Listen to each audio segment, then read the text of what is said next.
Bonjour à toutes et à tous. Je suis Cathy Bouvard et je dirige les ateliers Médicis. Clichy-sous-Bois, 20 ans pour rien. C'est le titre d'un film qu'a créé Naouf El Mohamed, un des jeunes apprentis cinéastes que nous épaulons aux ateliers Médicis. Et nous avons diffusé la semaine dernière. Enfin, il n'est pas si jeune que ça, en fait. Il était déjà là en 2005, lorsque les révoltes urbaines ont éclaté et qu'elles sont parties de là précisément. Elles faisaient la suite à la mort de 2 enfants, le 26 octobre 2005. Je ne sais pas si vous vous en souvenez. À Clichy-sous-Bois, ces jours, ces semaines-là, sont dans la mémoire collective, comme le 11 septembre 2001 ou le 15 novembre 2015 pour d'autres. Une date dont on sait ce qu'on faisait ce jour-là.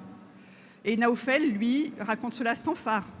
Il était dans le feu et la colère à ce moment-là, et puis il a fait des études, et aujourd'hui il travaille là où il a lutté. Ce qu'il raconte, c'est qu'à l'époque, la réponse avait été violemment policière, puis qu'on a entamé dans ces quartiers populaires des rénovations urbaines très vigoureuses, et qui ont changé leur visage. Et les ateliers Médicis que je dirige aujourd'hui sont nés 10 ans après de la nécessité peut-être de mettre de la culture pour reconstruire. Certains pensaient que la culture avait sa place dans la capacité à transformer et que c'était une urgence de faire aussi de la culture le ferment de la société. Aujourd'hui, les ateliers Médicis, c'est une institution publique qui organise à peu près 200 résidences par an, partout en France, dans les quartiers dits périphériques, en milieu rural et en quartier politique de la ville. C'est une école d'art aussi, qui est destinée aux jeunes gens des quartiers populaires. Et c'est un pôle de formation aux médias, avec un média qui s'appelle l'Étincelle, qui a été créé par des jeunes et que nous formons à pouvoir prendre la parole. Je dis toujours, je souhaiterais que dans quelques années, ces territoires-là soient les territoires d'où l'on parle et pas dont on parle. Et puis aujourd'hui, ce sont beaucoup d'activités que nous faisons sur ce territoire qui sont à la convergence du social, de l'art, de la culture. Et puis c'est un bâtiment de 5000 mètres carrés que nous sommes en train de construire pour réunir toutes nos activités au cœur de ce territoire qui reste quand même un des plus pauvres de France. Pourquoi je vous raconte tout ça alors que l'on m'a demandé de parler de courage? Parce que je crois que cette institution publique naissante est un acte de courage collectif et qu'il le restera si nous l'investissons tous, acteurs politiques, acteurs culturels et industriels. C'est Cynthia Fleury, philosophe et présidente de notre comité d'orientation scientifique, qui a écrit un livre magnifique sur le courage. Elle dit que le courage est constitué de plusieurs choses, mais particulièrement d'une lutte incessante contre le découragement et de la défense d'une décence commune. Et aujourd'hui, moi, je ne sais pas vous, mais là où je travaille, je sens ces 2 choses singulièrement mises à mal. La petite musique du « allez, on a tout essayé, on y a mis un pognon de dingue, c'est toujours les mêmes qui posent problème », elle est obsédante. Et elle est entendue depuis les quartiers populaires. Il ne faut pas croire que les habitants de ces quartiers, qu'ils soient jeunes ou non, ne l'entendent pas. Elle est violente, discriminante et atteint largement la dignité de chacun. Elle crée de la colère qui nourrit un ressentiment durable. Alors, qu'est-ce qu'on en fait de ça? Qu'est-ce qu'on en fait?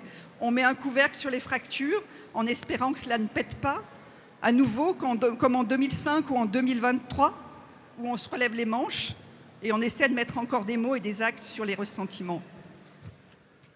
Je crois que j'ai une photo de 2023. Non, c'est pas ça. Hop. Bon, elle veut pas. Bon, j'en ai qu'une. Bon.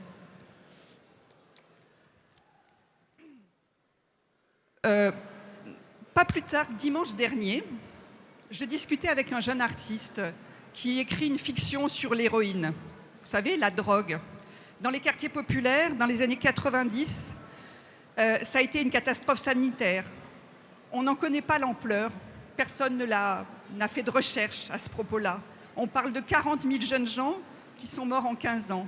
Et elle a été totalement oubliée, cette histoire, et effacée de l'histoire de France. Et je lui parlais de la nécessité de faire entendre sa voix ailleurs que là où il est né. que bien sûr reconnaître cette histoire, parler des papas et des mamans qui aujourd'hui encore cachent par honte le décès de leur fils, c'est participer à un légitime devoir de mémoire. Mais qu'il faut aussi sortir de cette histoire, la raconter cette histoire auprès de ceux qui ne la connaissent pas dans d'autres milieux.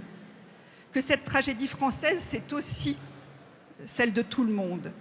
Il m'a regardé en rigolant et il m'a dit tu sais, nos grands frères, ils étaient sous OQTF. Vous savez, ce truc qui s'appelle obligation de quitter le territoire français.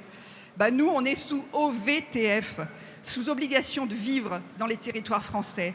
Nous, avec notre trajectoire, avec notre gueule, notre façon de parler, on n'a aucune chance de bouger ni de quitter le quartier.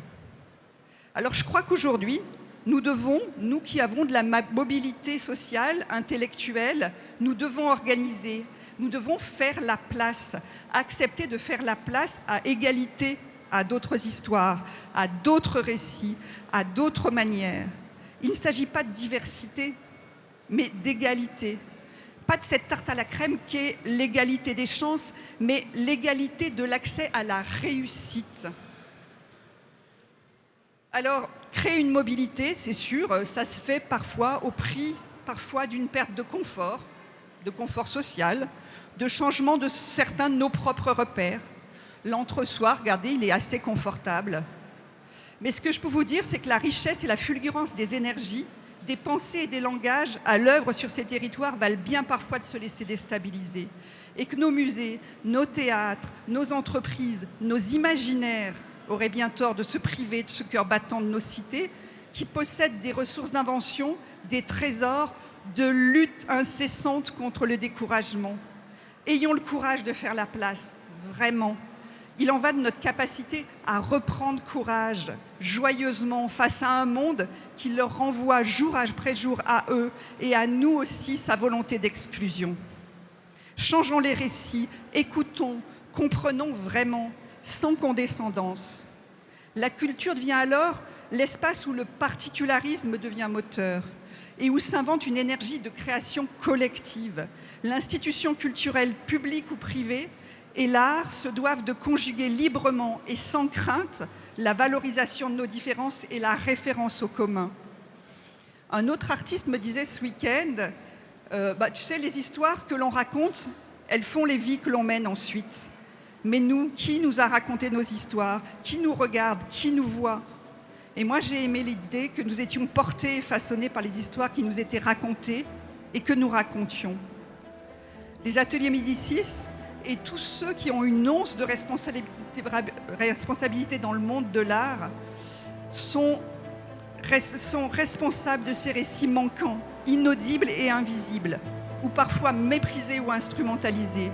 Ces récits qui font que chacun se sent intégré et valorisé dans un avenir commun, dans une multitude mosaïque et pas une société fragment.